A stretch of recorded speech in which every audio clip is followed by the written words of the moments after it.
850 साल से भी ज़्यादा का इतिहास समेटे महाकुंभ का मेला एक बार फिर संगम के तट पर लगने जा रहा है।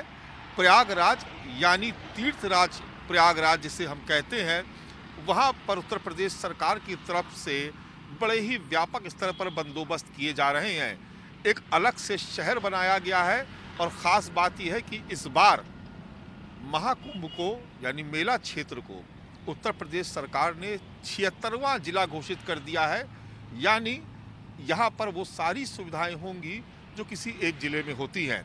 अब रात का नज़ारा देखिए, ये संगम का तट है और इस संगम के तट पर लगने वाले इस मेले में किस तरीके का इंतज़ाम किया जा रहा है।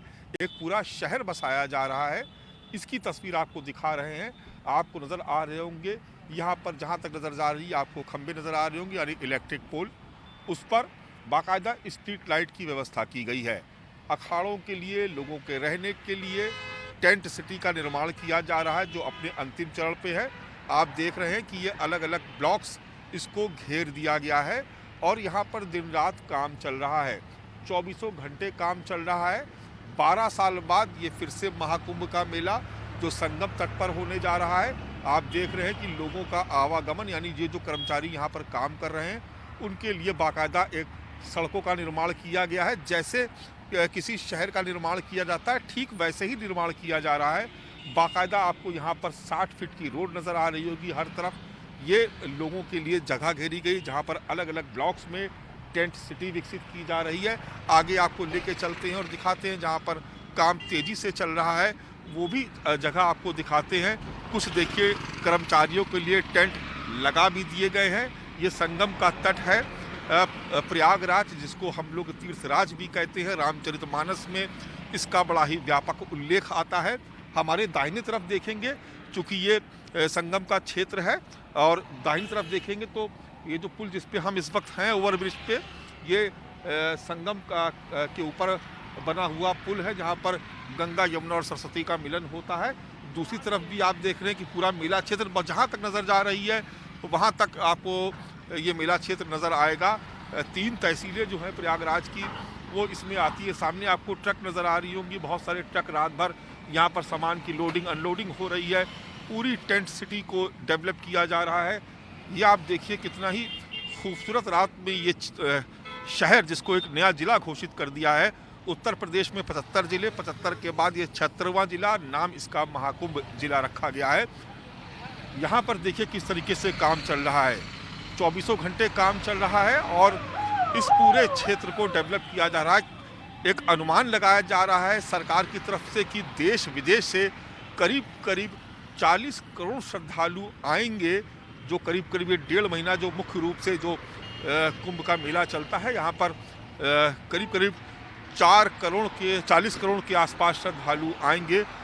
इतनी बड़ी संख्या में संगम के तट पर इतनी बड़ी संख्या में लोगों का जमावड़ा और उनका मैनेजमेंट, उनका प्रबंधन करना, उनके रहने से लेकर के उनके खाने पीने, ठहरने की और सुरक्षा की व्यवस्था करना, ये किसी भी सरकार के लिए एक बहुत बड़ी चुनौती होती है। पूरी दुनिया में ऐसा कोई आयोजन नहीं होता जहाँ पर एक साथ इतने बड़ी संख्या में श्रद्धालु देश विदेश से जमा होते हों। ये देखिए तस्वीरें आपको नज़र आ रही हैं। ये देखिए बांस बल्लियाँ आपको सामने नज़र आ रही होगी। देखिए टीन की चादरों से ये पूरा जो एक एक टेंट सिटी के लिए अलग अलग जो कैटेगरी, अलग अलग ब्लॉक हैं, तो एक ब्लॉक को देखिए पूरी टीन की चादरों से पूरा घेर दिया गया है।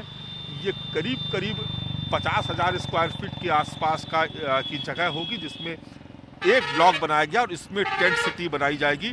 बांस बल्लियाँ आपको सामने नज़र आ रही हैं, नीचे बांस बल्लियाँ लाई गई हैं। इसके अलावा टीन की चादरें हैं। इसके बाद इस पर तंबू करात लगा करके इसको बाकायदा एक कमरे का, एक मकान का आकार दिया जाएगा और ये काम निरंतर जारी है। आप दूसरी तरफ देखेंगे तो वहाँ पर लगभग मुझे लगता है कि 50% से ज़्यादा का काम पूरा भी हो चुका है। पानी के टैंकर आपको नज़र आ रहे हैं। जो सड़कों का निर्माण हो रहा है उसको समतल किया जा रहा है, चूँकि ये वो इलाका है जो बरसात में गंगा नदी के उफान से डूब जाता है, लिहाजा इसको हर बार नए सिरे से बनाना पड़ता है। चूँकि 12 साल बाद महाकुंभ है, यानी बहुत बड़ा आयोजन होता है। ये 12 साल में एक बार आता है।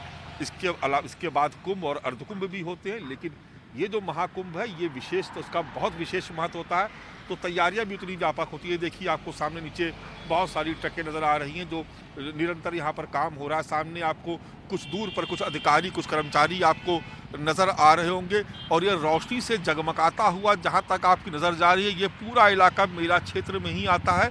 इसको डेवलप किया जा रहा है। 15 तारीख यानी जो मकर संक्रांति का जो स्नान होता है, इस बार 14 बताया जा रहा है, वो मुहूर्त बाद में तय हो जाएगा, जो विद्वान ज्योतिषाचार्य तय करेंगे। लेकिन 14 और 15 के बीच की जो एक डेट होती है इन दोनों में से, उस दिन मकर संक्रांति का मेन मुख्य स्नान होता है।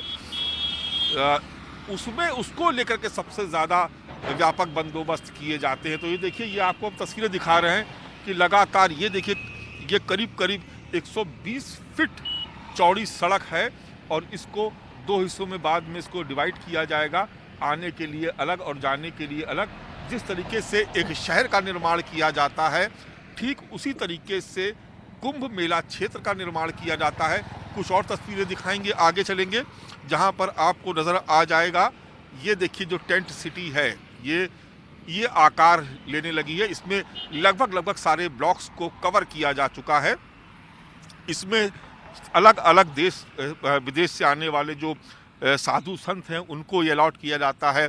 आम जो श्रद्धालु हैं उनके लिए अलग व्यवस्था की जाती है, वीवीआईपीस के लिए अलग व्यवस्था की जाती है।